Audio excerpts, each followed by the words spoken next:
Hello everyone, कैसे हैं आप सभी लोग। और आज का वीडियो आप लोगों के लिए बहुत हेल्पफुल होने वाला है आपके अपकमिंग एग्जाम्स के लिए, क्योंकि आज के वीडियो का टॉपिक है how I use to wake up at 3:30 AM while I was preparing for bank exams, while I was preparing for my dreams. आप लोगों को जानना, आपने अगर ये वीडियो खोला है थंबनेल देख के या टाइटल देख के, तो आप लोगों को ये क्यूरियोसिटी हो रही होगी कि कैसे साक्षी मैम ने एग्जाम भी क्लियर किया। वो अनअकैडमी पर भी हम लोगों को रीजनिंग पढ़ाती हैं, अनअकैडमी पर भी अच्छे खासे फॉलोअर्स हैं, इवन यूट्यूब चैनल रन कर रही हैं और करोड़ों व्यूज हैं, लोग उन्हें सुनना पसंद करते हैं, देखना पसंद करते हैं।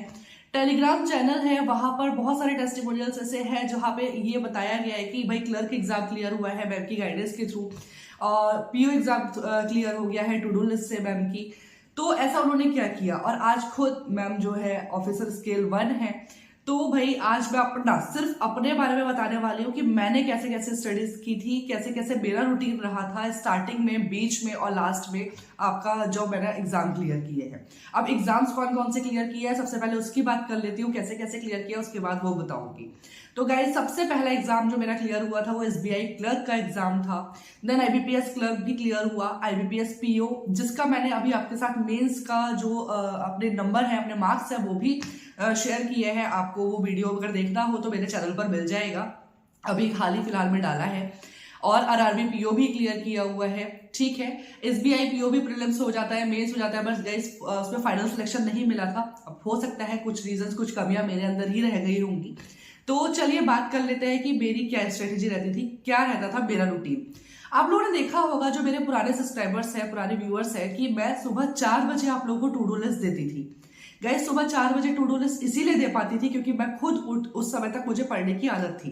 मैं यूज टू थी उस समय पढ़ने के लिए, उस समय उठने के लिए। मैं 3:30 बजे का आप लोगों को जो बोल रही हूँ, मैं खुद के टाइम पे 3:30 बजे उठ जाती थी। अपने आप ही आँख खुल जाती है जब आप लोगों को हैबिट हो जाए, ठीक है। बहुत लोगों का होता है मैम कैसे उठे, मैम नहीं उठा जाता। गाइज, अगर आप लोगों को सामने ऐसा एम, ऐसा गोल दिखेगा ना जो एकदम राइट होगा, ये नहीं मनगढ़ंत नहीं कि हमें इनके लिए करना है, हमें उनके लिए करना है, हमें ये वो, ऐसा नहीं, जो ऐसा हो जो आपको मोटिवेट कर दे उठने के लिए, तो वो मेरे पास था और मैं उठती थी। उठने के बाद से मैं थोड़ी देर अपना, अगर मान लीजिए हाफ एन आवर इधर उधर वेस्ट भी हुआ, थोड़ा वॉकिंग कर लिया, थोड़ा आँख खोलने के लिए, थोड़ा बहुत कुछ भी, अगर आप उठ के टहल रहे हो, कुछ भी करो, तब भी 4 बजे से मैं पढ़ने बैठ जाती थी। अब सबसे पहले मैं जो पढ़ती थी वो होता था करंट अफेयर्स। करंट अफेयर्स क्यों? क्योंकि गाइज मुझे ऐसा लगता है कि जो मॉर्निंग में हम जो 1 घंटा दे रहे हैं पढ़ने में, वो आप पूरा दिन अगर उसे उस तरीके से पढ़ो तब भी 2-2.5 घंटा 3 घंटा आपको लग जाएगा। क्यों पढ़ती थी? क्योंकि एफिशिएंसी अच्छी आती है उस टाइम पर करंट अफेयर्स पढ़ने में, और याद रह जाती है चीजें।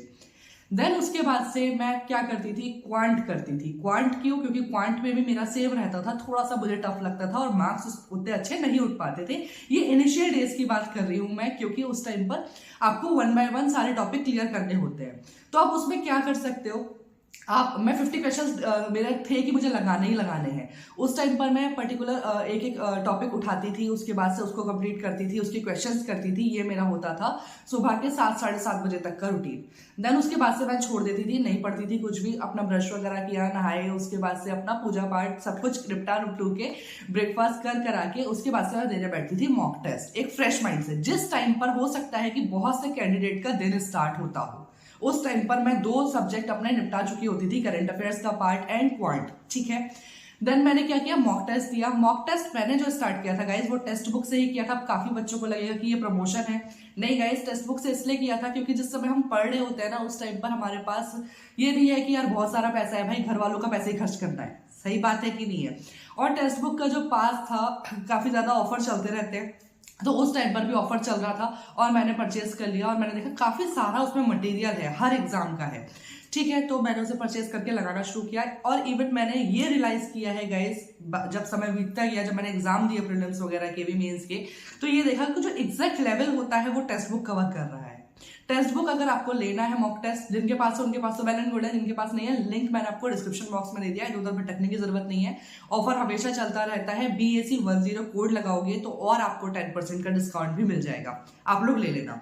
हाँ, तो मैं कैसे करती थी, टेक्स्ट बुक का मॉक टेस्ट दिया, कंप्लीट हो गया। उसमें मेरे स्टार्टिंग में मार्क्स थोड़े कम आए, उसके बाद से धीरे धीरे इंप्रूव होते गए जैसे जैसे प्रिपरेशन होती गई।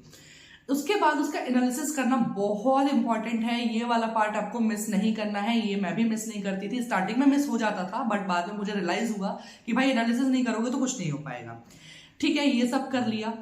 देन इसके बाद जो मैं करती थी वो करती थी न्यूज़पेपर की रीडिंग, क्योंकि वो बहुत इंपॉर्टेंट है आपका इंग्लिश को इम्प्रूव करने में। इंग्लिश की मेरी भी बुरी हालत थी, जैसे आप सबकी होती है बुरी हालत, मतलब इतनी बुरी हालत थी कि फर्स्ट एग्जाम तो SBI क्लर्क दिया था, हो गया था लगभग, उसमें ठीक ठाक मार्क्स आ गए थे क्योंकि उसमें सेक्शनल कट ऑफ नहीं होती है।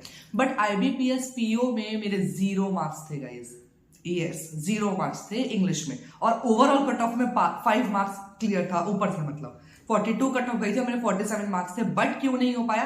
इंग्लिश की वजह से। तो इंग्लिश पे मैंने ज्यादा ध्यान देना शुरू किया, रीडिंग की, न्यूज़पेपर की। मेरे खुद के ही चैनल पर काफी ज्यादा व्यूज है इस वीडियो पर कि how to read the Hindu newspaper, आप लोग उसको देख सकते हैं, आपको हेल्प होगी फिर, क्योंकि अगर मैं इस वीडियो में बनाऊंगी ना तो बहुत ज्यादा लंबा वीडियो हो जाएगा, इतना आप लोगों को भी सुनना पसंद नहीं आएगा। नेक्स्ट मैं क्या करती थी, इंग्लिश का ही करा है तो उसके बाद से इंग्लिश ही पढ़ती थी। और इंग्लिश कैसे पढ़ती थी गाइस? ग्रामर से शुरू किया था। ग्रामर कहीं ना कहीं दिखता नहीं है बट आता है इंग्लिश में, ठीक है, उस सबको कर लिया। फिर 1 आवर का मैंने रेस्ट कर लिया। देन उसके बाद रीजनिंग की।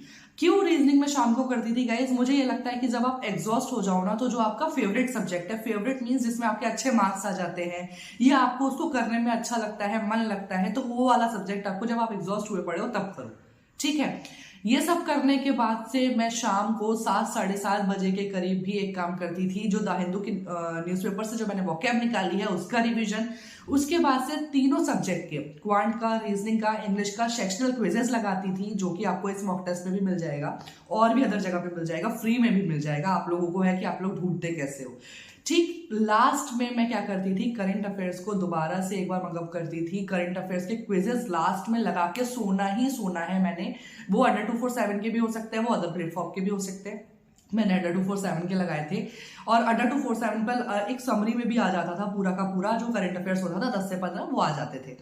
अब वो लाइट ऑफ है रूम की, मैं सोने जा रही हूँ, तभी मैं उन क्विजेस को लगाती थी और सो जाती थी। तो ये मेरा पूरा स्टार्टिंग का प्रीलिम्स के टाइम का रूटीन होता था, ठीक है। ये धीरे धीरे इंप्रूव होता गया। अब रही बात कि मैंने आपको बता दिया कि ये इनिशियल डेज में, अब बाद में आप भी बोलोगे कि यार इतना देर पढ़ना, इतना घंटे, 10 से 14 घंटे का रूटीन तो मैंने बता दिया।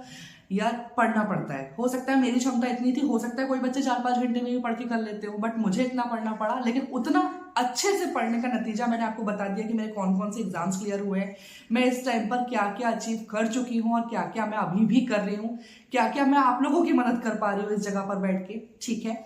तो गाइज आपको भी इस तरीके से करना पड़ेगा। ये नहीं है कि अभी 10 से 12 घंटे लग रहे हैं तो बाद में भी इतने लगेंगे, बाद में वो टाइम आपका कम हो जाता है। हाँ जी, कम हो जाता है, बढ़ता नहीं है। क्यों? क्योंकि उसके बाद आप लोगों को मॉक टेस्ट देना होता है, एनालिसिस करना होता है, जहां पर आपकी पकड़ थोड़ी कमजोर है उस पर आपको ज्यादा ध्यान देना होता है। तो ये था, ये गाइज मैं यही बोलूंगी, सारा का सारा आप पर डिपेंड करता है कि आपको कैसे करना है। ये मेरा रूटीन था, मुझे लगा मुझे आपके साथ शेयर करना चाहिए। अगर वीडियो अच्छा लगा हो तो आप लोग जो अगर ऐसे हैं जो बैंक की तैयारी नहीं भी कर रहे हैं और इस वीडियो को देख रहे हैं तो वहां तक शेयर कर दीजिए। जो लोग बैंक की तैयारी कर रहे हैं, SSC की तैयारी कर रहे हैं, किसी भी गवर्नमेंट एग्जाम की तैयारी कर रहे हैं, तो उन्हें ये हेल्प हो कि इस तरीके से करने से भी, ये नॉर्मल एक तरीका है, इस तरीके से करने से भी आपके एग्जाम्स क्लियर हो सकते हैं। अगर वीडियो अच्छा लगा हो तो लाइक बटन प्रेस कर दीजिएगा। Thank you for watching this video guys, मिलते हैं नेक्स्ट वीडियो में।